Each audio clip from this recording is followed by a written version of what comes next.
Everyone, welcome to teaching पाठशाला and it's me और educator ज्योति। आज इस वीडियो में मैं आपको सिलेबस एनालिसिस के बारे में बताने वाली हूँ। मेनली मैं गेट लाइफ साइंस के सिलेबस का कंपैरिजन सीएसआई नेट के साथ करने वाली हूँ। लास्ट वीडियो में मैंने गेट बायोटेक का सिलेबस जो है उसका कंपैरिजन मैंने सीएसआई नेट के साथ किया था। साथ ही साथ आपको ये बताया था कि कितने परसेंट सिलेबस मैच हो रहा है। Similar case with life science also कि हम यहाँ पे देखेंगे कि कितने परसेंट सिलेबस मैच हो रहा है, ताकि वो आपकी हेल्प कर सके और जो भी नया नया पोर्शन है वो आप अलग से प्रिपेयर कर सको। ठीक है, सबसे पहले मैं आपको गेट लाइफ साइंस का कुछ रूल्स एंड रेगुलेशन बता देती हूँ ताकि आपको पूरा पेपर समझने में आसानी हो। पूरे पेपर को जो है इन जनरल 3 पार्ट में डिवाइड किया गया है। ठीक है, पहला पार्ट जो है वो होता है जनरल एप्टीट्यूड का, जो कि सबके लिए कंपलसरी होता है। This is for all student. ठीक है, ऑल लाइफ साइंस स्टूडेंट की मैं बात कर रही हूँ, एक्सेल की बात कर रही हूँ फिलहाल में। ठीक है, नेक्स्ट जो है वो होता है केम का पोर्शन। केम यानी केमिस्ट्री का पोर्शन। केमिस्ट्री का पोर्शन आप खुद देख सकते हैं, it is compulsory for all Excel student. जितने भी स्टूडेंट्स लाइफ साइंस से पेपर भर रहे हैं सभी के लिए ये कंपल्शन होता है। कंपल्शन कहने का मतलब होता है कि अगर आपको आता है तो आप करोगे, नहीं आता है तो आपको लीव करना पड़ेगा। लेकिन मेक श्योर, जैसे कि केमिस्ट्री की बात करूँ तो ये 25 मार्क्स में पूछा जाता है। टोटल 25 मार्क्स का केमिस्ट्री आता है। ठीक है, टोटल पेपर अगर आपको पता हो तो टोटल पेपर 100 का आता है, जिसमें से सम हाउ अगर देखा जाए तो 75 मार्क्स जो हैं बाकी पोर्शन के होते हैं, प्लस 25 मार्क्स जो हैं केमिस्ट्री के होते हैं। ये मिलाकर 100 होता है। तो रियलिटी ये है कि गेट तो आपसे पेपर 100 मार्क्स का ही पूछेगा, लेकिन अगर आप ये डिसाइड करते हो कि आप ये केमिस्ट्री पूरा छोड़ने वाले हो तो रियलिटी अपनी तरफ से ये होती है आपकी कि आप 75 में से पेपर अटेम्प्ट दे रहे हो, लेकिन गेट का जो नंबर निकलेगा वो तो 100 में से ही निकलेगा। मैं बस आपको अपने मतलब कि एक इंडिविजुअल लेवल पे समझाने की कोशिश कर रही हूँ। बाकी करना क्या है, छोड़ना है, लीव लाइक छोड़ना है या करना है, ये सभी के बारे में अभी हम बात करेंगे। तो जैसे कि जो केमिस्ट्री पोर्शन है, सबसे पहले मैं आपको बता दूं इस केमिस्ट्री पोर्शन के लिए आपको पढ़ना कहाँ कहाँ से है। ठीक है, तो आप twelfth class, 11th class as well as कुछ बीएससी, इस अगर इस टाइम में जो है आपने केमिस्ट्री पढ़ा है तो इनके केमिस्ट्री में से जो है मतलब इन इन एरिया के केमिस्ट्री का आप हेल्प ले सकते हो। दूसरी बात ये है कि इसको पढ़ना कैसे है, तो आई विल सजेस्ट यू कि आप जो है रिवर्स मेथडोलॉजी अपनाइए। प्रीवियस ईयर क्वेश्चन पहले देखिए, वहाँ से इम्पॉर्टेंट टॉपिक को नोट डाउन कीजिए कि कहाँ से ज़्यादा क्वेश्चन आए हैं और उसी को प्रिपेयर कीजिए। ठीक है, क्योंकि केमिस्ट्री एक लाइफ साइंस के स्टूडेंट के लिए जिसने केमिस्ट्री बहुत पहले छोड़ दी हो, एक्चुअल में अगर आप बहुत डीप बेसिस पे पढ़ने जाओगे, वो भी जब सेल्फ स्टडी कर रहे हो आप, तो बहुत टफ हो जाता है कि आप अपना यूनिट टारगेट करोगे, मतलब आप अपना लाइफ साइंस का पोर्शन पढ़ो या फिर केमिस्ट्री का पोर्शन पढ़ो, जो कि बहुत टाइम लेगा। एक आसान से आसान चीज़ समझने में बहुत वक्त लगेगा, क्योंकि केमिस्ट्री मैक्सिमम स्टूडेंट काफ़ी पीछे छोड़ के आ चुके हैं।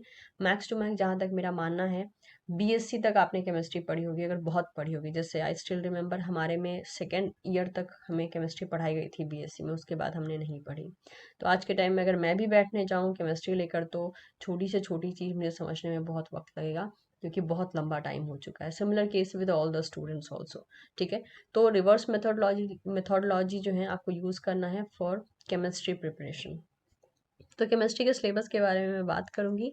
नेक्स्ट बात कर लेते हैं, ये तो था केमिस्ट्री जो कि सभी के लिए कंपल्शन है, लेकिन बात वही है, अगर आपको आता है, इफ़ यस, अगर आपको कोई क्वेश्चन आता है तो कीजिए, and if no then just leave it, क्योंकि नेगेटिव मार्क्स भी होता है यहाँ पे। थर्ड आता है आपका ओन सब्जेक्ट। ठीक है, ओन सब्जेक्ट की बात करते हैं तो आपको एनी टू करना होता है। पेपर में जो है आपको टोटल 5 डिफरेंट सब्जेक्ट दिए जाएंगे यहाँ पे, लेकिन आपको कोई 2 सेलेक्ट करना होता है। ठीक है, अभी जो 5 कॉम्बिनेशन है वो कौन कौन से है इन जनरल देखा जाए तो ये कॉम्बिनेशन जो है अगर मैं यहाँ पे बताना चाहूँ तो एक तो आता है बायोकेम, दूसरा हो गया botany, microbiology, zoology and food tech. ठीक है, ये 5 में से जो है एनी टू आप सेलेक्ट कीजिए, उसको फिर प्रिपेयर करना शुरू कीजिए। ये होता है टोटल रूल। ठीक है, पेपर में ऑब्वियसली आप लोगों ने फॉर्म भरा है तो नॉर्मल एक्सेल के लिए फॉर्म भरा होगा, जैसे भी भरा होगा आपने। एग्जाम हॉल में जाके सिलेक्शन करना होता है कि आप पांचों पेपर में से कौन सा दो सेलेक्ट कर सकते हैं। इनफैक्ट एग्जाम के टाइम भी आप पेपर चेंज कर सकते हो। यानी आप मान लीजिए घर से सोच के गए थे और प्रिपेयर करके गए थे कि बायोकेमिस्ट्री और बॉटनी आपको अटेम्प्ट करना है, लेकिन वहां पे जाके आपने देखा कि बॉटनी से तो क्वेश्चन बहुत टफ आ गए, लेकिन दूसरी तरफ आपने देखा कि जूलॉजी के क्वेश्चन बड़े ईजी आ गए हैं, तो आप उस टाइम भी स्विच कर सकते हो। लेकिन पहले से खुद को रेडी रखना पड़ता है कि आप कौन सा यूनिट जाके वहां पे टारगेट करने वाले हैं, ठीक है। चलिए अब बात करते हैं सिलेबस के बारे में। सबसे पहला पोर्शन आ जाता है केमिस्ट्री का। केमिस्ट्री में जो है आप देख सकते हैं एटॉमिक स्ट्रक्चर एंड पीरियोडिसिटी का मेंशन हो रखा है यहाँ पे, जहाँ तक मुझे याद आ रहा है थोड़ा बहुत। ये आपके सारा 12th पोर्शन से मैच करता है, ठीक है। स्ट्रक्चर एंड बॉन्डिंग अगेन ये 12th पोर्शन से मैच करता है। तो जैसे कि मैंने कहा इट वुड बी ग्रेट अगर आप प्रीवियस ईयर क्वेश्चन बेसिस पे जाते हो, तो ताकि मेहनत कम करनी पड़े और टू द पॉइंट आप जो है चीज़ों को डील कर पाओ।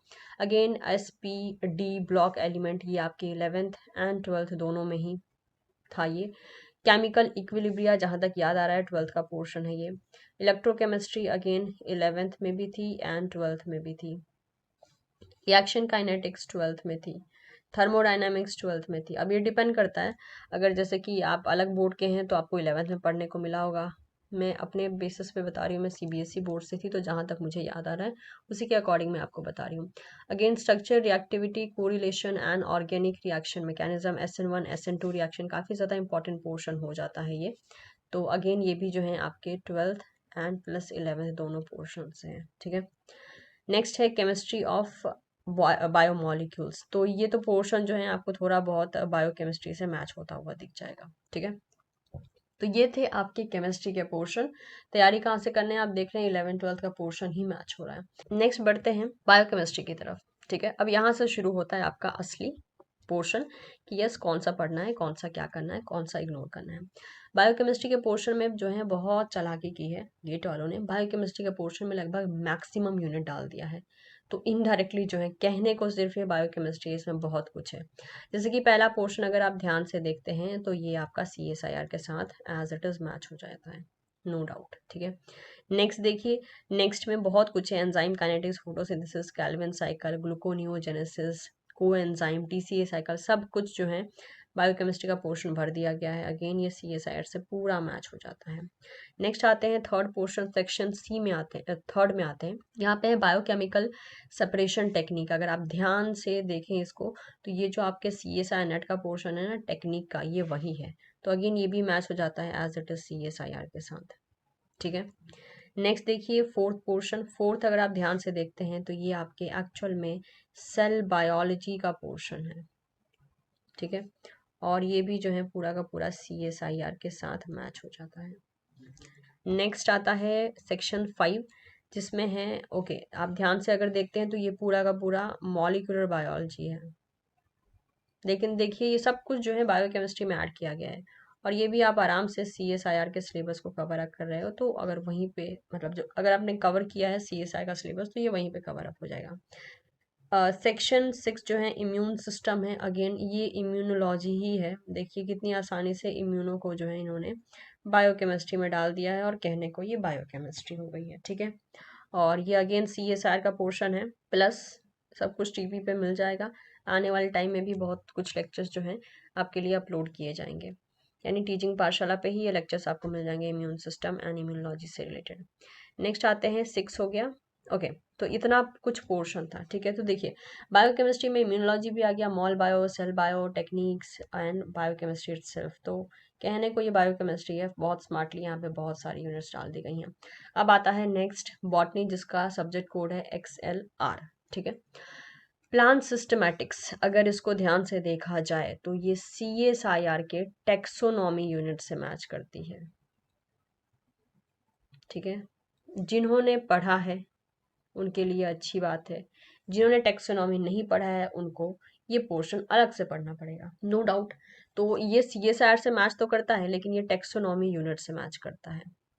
नेक्स्ट आता है प्लांट एनाटॉमी। प्लांट एनाटॉमी जो है ये है क्लासिकल पोर्शन, क्लासिकल बॉटनी।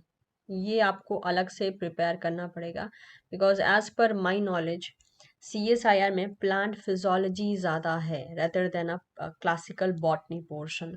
तो हम प्लांट फिजियोलॉजी को मतलब मेजर बेसिस पे पढ़ते हैं। प्लांट का जो क्लासिकल पोर्शन होता है उनका डेवलपमेंट एंड ऑल इतना डिटेल में नहीं पढ़ते हैं जितना डिटेल में यहाँ दिया गया है। तो ये एक नया पोर्शन हो सकता है जो कि आपको अलग से प्रिपेयर करना पड़ेगा बॉटनी में। नेक्स्ट आता है plant development, cell and tissue morphogenesis. अब प्लांट डेवलपमेंट में कुछ एक आध पोर्शन यहाँ पे ऐसे हैं जो कि प्लांट डेवलपमेंट में डायरेक्टली चले आते हैं। Cell tissue and morphogenesis, this is new. ठीक है, तो ये जो थर्ड सेक्शन है this is a combination of new and old both. ठीक है, जैसे कि अगर मैं बात करती हूँ ओल्ड पोर्शन कौन कौन सा है, तो यहाँ पे चला आता है development of male and female gametophyte, ये CSR का पोर्शन है। ठीक है, इसके अलावा अगर हम देखते हैं तो ये रहा स्टोमेटल ओपनिंग, ठीक है, एम्ब्रियोजेनेसिस ये भी हो गया। नेक्स्ट चला आता है okay root and shoot apical meristem, ये CSR में भी है, ये इधर भी है। नेक्स्ट है transition to flowering, common topic photoperiodism, vernalisation, ABC model of floral organ patterning, pollen germination, double fertilisation, seed development. Okay, बाकी सब देख सकते हैं आप। फाइटोक्रोम है, फोटोमॉर्फोजेनेसिस है, क्रिप्टोक्रोम है, phototropin, role of auxin, cytokinin, gibberellin, brassinosteroid on the plant development. तो जितने को मैंने हाईलाइट किया है वो सारे पोर्शन आपके CSR नेट के लिए है। जो लेफ्ट ओवर रह गए हैं वो आपको अलग से प्रिपेयर करना पड़ेगा। So this is a combination of new and old portion दोनों। ठीक है, न्यू को जो है आपको यहाँ पे प्रिपेयर करना पड़ेगा, नो डाउट। नेक्स्ट बढ़ते हैं सेक्शन 4 की तरफ, प्लांट फिजियोलॉजी एंड बायोकेमिस्ट्री। अब यहाँ पे अगर देखा जाए तो मैं अगेन यहाँ पे हाईलाइट कर देती हूँ कौन कौन सा पोर्शन आपके CSR से मैच हो रहा है। अगर आप यहाँ पे ध्यान से देखें तो ये पोर्शन जो है समहाउ बायोकेमिस्ट्री एंड प्लांट में दोनों में क्लैश करता है, चाहे आप CSR नेट के सिलेबस की बात करें या फिर गेट की बात करें। अब यहाँ से जो शुरू होता है अगर ध्यान दें आप तो यहाँ से बायोकेमिस्ट्री का पोर्शन भी जुड़ गया है यहाँ पे, राइट। ऑलमोस्ट देखा जाए तो ये वाला सेगमेंट जो है पूरा CSR के साथ मैच हो जा रहा है, लेकिन CSR के किसके साथ, आधा पोर्शन इसका बायोकेम है एंड आधा पोर्शन इसका प्लांट है। ओके, नेक्स्ट देखिए, नेक्स्ट यहाँ पे चला जाता है यहाँ पे सेक्शन 5 जो कि है जेनेटिक्स एंड जीनोमिक्स। अब जो जेनेटिक्स का पोर्शन है वो तो ओल्ड होगा जो CSIR का है, जीनोमिक्स का पोर्शन थोड़ा सा न्यू हो सकता है। ठीक है, तो again it is a combination of new plus old. जहाँ पे ओल्ड की बात कर रहे हैं वहाँ CSIR से मैच हो जाएगा, जहाँ न्यू की बात कर रहे हैं वहाँ थोड़ा सा आपको पढ़ना पड़ेगा। नेक्स्ट देखते हैं, सिक्स्थ है plant breeding, genetic modification and genome editing. यहाँ के जो हैं बहुत कम पोर्शन ऐसा है जो कि CSIR में कवर होता है, मैक्सिमम पोर्शन आपका गेट में ही होगा। तो ये पोर्शन जो है मैं इसको न्यू में ही ले लेती हूँ, क्योंकि अगर देखा जाए तो 10 to 15% ही यहाँ पर ओल्ड है, ज़्यादातर यहाँ पे न्यू ही है। ठीक है, तो ये पूरा CSR के साथ मैच नहीं होता है। Next economic and applied botany, ये पूरा ही नया है। ठीक है, दिस इज एंटायरली न्यू, आपको ये अलग से प्रिपेयर करना पड़ेगा। इससे क्वेश्चन आते हैं, अच्छे खासे क्वेश्चन आते हैं। दिस इज न्यू, जहाँ जहाँ न्यू लिखा है वो आपको प्रिपेयर करना पड़ेगा। प्लांट पैथोलॉजी, अब प्लांट पैथोलॉजी में अगर आप ध्यान से इसको देखते हैं तो यहाँ पे न्यू प्लस ओल्ड दोनों का कॉम्बिनेशन है, कुछ नया पोर्शन होगा कुछ ओल्ड पोर्शन होगा। ओल्ड यानी CSIR से है। जो स्ट्रेस फिजियोलॉजी वाला पोर्शन है जो आप प्लांट फिजियोलॉजी में पढ़ते हैं वो यहाँ पे थोड़ा बहुत जैसे कि हो गया सैलिसिलिक एसिड का एक्शन, जास्मोनिक एसिड का एक्शन, ये सब आपको प्लांट फिजियोलॉजी में भी पढ़ने को मिलेगा। बट काफ़ी ऐसे पोर्शन यहाँ पे ऐसे हैं जो कि CSIR के प्लांट फिजियोलॉजी में नहीं है, आपको अलग से नए तरीके से पढ़ना पड़ेगा। ठीक है, नेक्स्ट हो गया इकोलॉजी एंड इन्वायरमेंट। अब यहाँ पे अगर देखा जाए तो आई थिंक यहाँ पे भी न्यू प्लस ओल्ड दोनों का कॉम्बिनेशन है। ओल्ड यानी CSIR से मैच कर रहा है, कुछ नया पोर्शन भी है। तो आपको देखना है कि आपने कौन कौन से पोर्शन CSIR में पढ़े हैं, उसको एज इट इज़ यहाँ पे कवर आप कर लीजिए। जो नए पोर्शन लग रहे हैं उसको अलग से कवर आपको करना पड़ेगा। ये हो गया राइट बॉटनी का पोर्शन। अब आते हैं माइक्रोबायोलॉजी पे। अब माइक्रोबायोलॉजी सेक्शन क्या होता है, माइक्रोबायोलॉजी सेक्शन आपका एंटायरली नया कंसिडर किया जाता है। ऐसा क्यों, क्योंकि CSIR में एज सच माइक्रोबायोलॉजी पोर्शन है ही नहीं। थोड़ा सा है, एकदम छोटा मोटा सा टॉपिक है, बट उतना काफ़ी नहीं होता है। हिस्टोरिकल काफ़ी इजी चीज़ है, ठीक है, बहुत इंटरेस्टिंग भी है।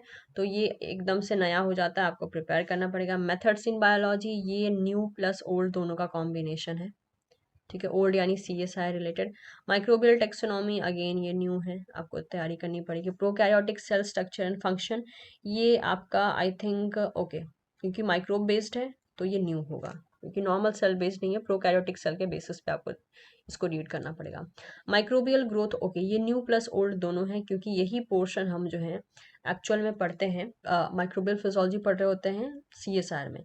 लेकिन एक और चीज, यहाँ पे न्यूमेरिकल पूछे जाते हैं अच्छे खासे, जो कि CSR में नहीं पूछे जाते हैं, इसीलिए ये ज़्यादातर न्यूली हो जाएगा, क्योंकि यहाँ पे आपको न्यूमेरिकल भी प्रैक्टिस करने होंगे। कंट्रोल ऑफ माइक्रो ऑर्गेनिज्म, जिसमें पूरा स्टरिलाइजेशन हो जाता है, ये एकदम न्यू है, ठीक है। माइक्रोबियल मेटाबॉलिज्म, ये ज़्यादा न्यू है और बहुत कम ओल्ड है, क्योंकि हमने मेटाबॉलिज्म तो पढ़ा है, लेकिन यहाँ पे माइक्रोब्स के बेसिस पे पढ़ना है। तो ये हो गया पूरा पोर्शन, ठीक है। यानी अच्छा खासा जो है आपको माइक्रोबायोलॉजी रेडी करना पड़ेगा, नो डाउट। यहाँ पे अगर देखा जाए तो ये थोड़ा इम्यूनोलॉजी से मैच कर जाता है, थोड़ा बहुत, राइट, थोड़ा बहुत, यस, थोड़ा बहुत नहीं, अच्छा खासा ही जो है यहाँ पे अगर आप देखते हो ध्यान से, antigen, antibody, humoral and cell mediated immunity, बहुत कुछ मैच हो रहा है, राइट। तो यहाँ पे कुछ पोर्शन मैच हो जाएगा, कुछ पोर्शन मैच नहीं होगा, तो वो आपको रेडी करना पड़ेगा। नेक्स्ट आता है केमोथेरेपी एंड एंटीबायोटिक्स, अगेन ये भी न्यू प्लस ओल्ड दोनों का कॉम्बिनेशन है, कुछ चीज़ें आपको पता हो सकती हैं, कुछ नहीं। नेक्स्ट माइक्रोबियल जेनेटिक्स, ये जेनेटिक्स से पूरा मैच कर जाता है, क्योंकि हम वहाँ भी पढ़ते हैं, जो कि CSR में दे के रखा है। माइक्रोबियल इकोलॉजी, अगेन ये नया है। तो यानी अगर मैं इसको कुछ कहना चाहूँ, तो इस तरीके से हम कह सकते हैं कि जो माइक्रोबायोलॉजी का पोर्शन है, वो लगभग आपका 20% जो है ऑलरेडी ओल्ड पोर्शन है, मतलब कि आपके लिए नोन है, और 80% आपको प्रिपेयर करना पड़ेगा, नो डाउट। नेक्स्ट देखते हैं, जूलॉजी की बात करते हैं तो एनिमल डाइवर्सिटी, अगेन ये टेक्सोनॉमी का पोर्शन है, लेकिन बात वही है, आपने नहीं प्रिपेयर किया है तो न्यू होगा, प्रिपेयर किया है तो ओल्ड होगा, ठीक है। नेक्स्ट इवोल्यूशन, CSR वाला पोर्शन पढ़ लीजिएगा, हो जाएगा। जेनेटिक्स, यहाँ भी CSR वाला पोर्शन पढ़ेंगे तो हो जाएगा। Next biochemistry and molecular biology, यहाँ भी CSR वाला पढ़ लीजिए, लेकिन मेक श्योर गाइस जितना यहाँ मेंशन है ना, एक्चुअल में ये लोग थोड़ी चालाकी कर देते हैं, जो चीज़ें मेंशन नहीं है वो भी पूछ देते हैं, तो ये सिर्फ कहने को छोटा सिलेबस दिख रहा है, एक्चुअल में रियलिटी ये है कि वो लोग कहीं से भी क्वेश्चन पूछ देते हैं, ऐसे एरिया से भी क्वेश्चन पूछ देते हैं जो कि यहाँ मेंशन तक नहीं है।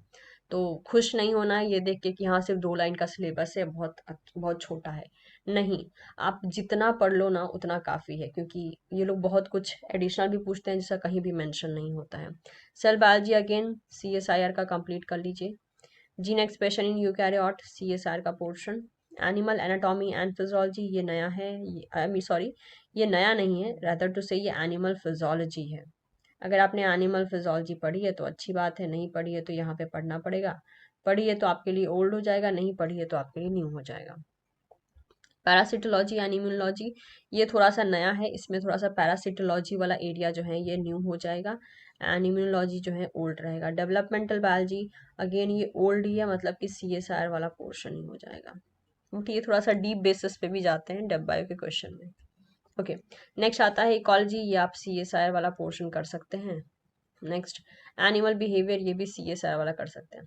अब देखिए CSR वाला कर सकते हैं कहने का मतलब है कि जितना मैच हो रहा है CSR से आप CSR वाला पोर्शन कर लीजिए, जो एडिशनल जो नया लग रहा है उसको आप मतलब कि जो भी आपके पास सोर्सेस है वहां से कंप्लीट कर सकते हैं। नेक्स्ट आता है फूड टेक्नोलॉजी, जो कि ऑब्वियसली मैं आपको सजेस्ट करूंगी कि, क्योंकि मेरा मानना है जितने लाइफ साइंस के स्टूडेंट हैं, रेयरली कोई ऐसा स्टूडेंट होगा जो कि फूड टेक्नोलॉजी से जिसका लेना देना होगा, और इन केस अगर आप ऐसे हैं जिन्होंने कभी फूड टेक्नोलॉजी लाइफ में पढ़ी है तो बिल्कुल आप ऑप्ट कर सकते हैं, बिल्कुल आप इस सब्जेक्ट को सेलेक्ट कर सकते हैं। लेकिन नॉर्मल लाइफ साइंस वाले स्टूडेंट्स को मैं यही कहूँगी कि बेटर होगा कि आप फूड टेक्नोलॉजी को स्किप कर दें, रदर देन आपके पास जो 4 सब्जेक्ट अभी हमने डिस्कस किया उसी को जो है आप लेकर चले। तो फूड टेक्नोलॉजी का भी सिलेबस जो है यहाँ पे मैंने मेंशन कर दिया है, क्योंकि ये बाकी सब यूनिट जैसा नहीं है कि हाँ आप जो है मतलब समहाउ कर ही लोगे, क्योंकि यहाँ पे थोड़े से प्रोसेस अलग अलग आ जाते हैं, ठीक है। तो ये कुछ एनालिसिस था जिसके बेसिस पे हमने देख लिया, तो आप देख सकते हैं कि काफ़ी कुछ ऐसा है जो कि कॉमन है, ठीक है। यानी अगर मैं रफली कहना चाहूँ तो एक्सेल के सिलेबस के बारे में, एक्सेल का जो सिलेबस है, अगर मैं CSIR से मैच करने की बात करूं, तो जहां तक मुझे लग रहा है कि 60% जो है ये मैच हो जा रहा है CSIR के साथ, एक्सेल की बात कर रही हूँ। लेकिन 40% जो है ये नया है। तो ये जो नया वाला पोर्शन है वो आपको रेडी करना पड़ेगा। दूसरा, लेवल ऑफ प्रिपरेशन जो है ये डिफरेंट डिफरेंट बेसिस पे जाएगी। और सबसे ज़रूरी है क्वेश्चन करना, प्रीवियस ईयर क्वेश्चन करना। जिन बच्चों का प्रिपरेशन नहीं हो सकता है उनको जो है पूरा का पूरा सिलेबस ही नया लगे, बट जिनका प्रिपरेशन है उनके लिए मुश्किल से, मतलब तो 60-40 का तो रेशियो मतलब मैंने बोल दिया, लेकिन आप चाहें तो 50-50 का भी रेशियो ले सकते हैं। ठीक है, डिपेंड करता है कितना पोर्शन आपके लिए नोन है। मुझे जो है मतलब समहाउ जितना मैंने एनालिसिस किया आपके लिए मैंने बोल दिया 60 और 40 का रेशियो। इन जनरल कहूँ तो मैं 50-50 रेशियो लेके चलती हूँ। 50% रेशियो जो है इसका CSR के साथ मैच होता है, बाकी 50% आपको रेडी करना पड़ता है, क्योंकि माइक्रोबायोलॉजी का पूरा ही पोर्शन, लगभग 80% पोर्शन आपके लिए नोन नहीं है। तो 50-50 का ही रेशियो एग्जैक्ट, मतलब अगर देखा जाए तो 50-50 का रेशियो लेकर आप चल सकते हैं। 50% नोन, 50% अननोन, और उसी के बेसिस पे आप प्रिपेयर कर सकते हैं। सो आई एम एक्सपेक्टिंग दैट ये एनालिसिस आपके लिए हेल्प करेगा ये डिसाइड करने में कि आपको कितना नया प्रिपेयर करना है और कितने पुराने पोर्शन को रिवाइज करना है। मिलते हैं आपसे नेक्स्ट वीडियो में। वीडियो पसंद आई हो तो इसे लाइक ज़रूर करें and don't forget to subscribe teaching Pathshala, as well as इसे आप अपने दोस्तों के साथ भी शेयर कर सकते हैं जो गेट एग्जाम का प्रिपरेशन कर रहे हैं। Thank you so much everyone. मिलते हैं बहुत ही जल्द आपसे आने वाले नेक्स्ट वीडियो में।